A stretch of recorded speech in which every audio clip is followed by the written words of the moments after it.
So I'm going to show you how to install BlueJ today on a Mac. I just Google BlueJ and you click the first link that comes up. Brings you right to the download and install page.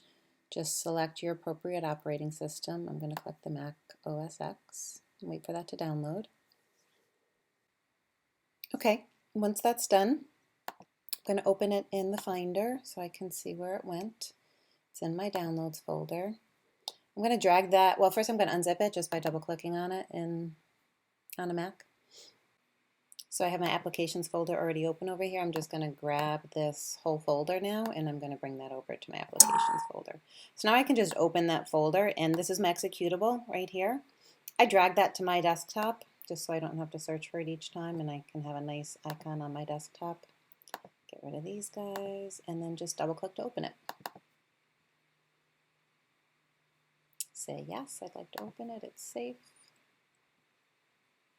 You get the BlueJ splash window, and then we can just start a new project if you need to. Sometimes it'll already have something in there, but let's do a new project, and you just pick whatever you want here for your directories and your locations and the name of your project.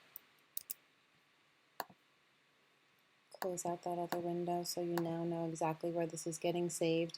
And let's just do a quick new class in Java to show you how to do that.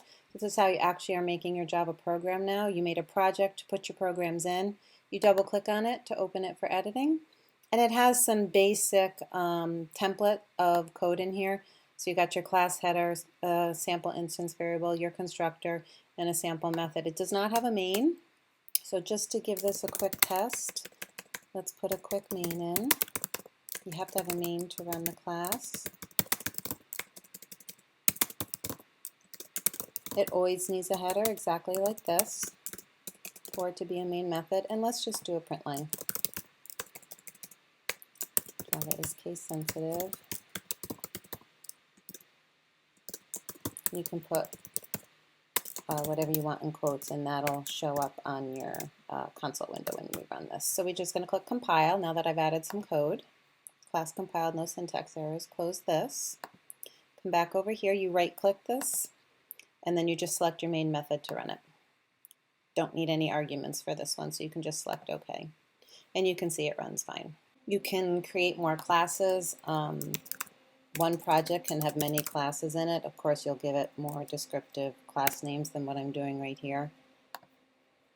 So you can have a lot of classes in here. They can call each other and things like that. So that's how to quickly and easily install BlueJ on a Mac. Windows is not too much more difficult than that, and to get you up and running and editing code with the Java programming language. Check out my channel. I have some nice example code for coding up some simple things in Java. And I also have a nice sample on how to use the BlueJ debugger.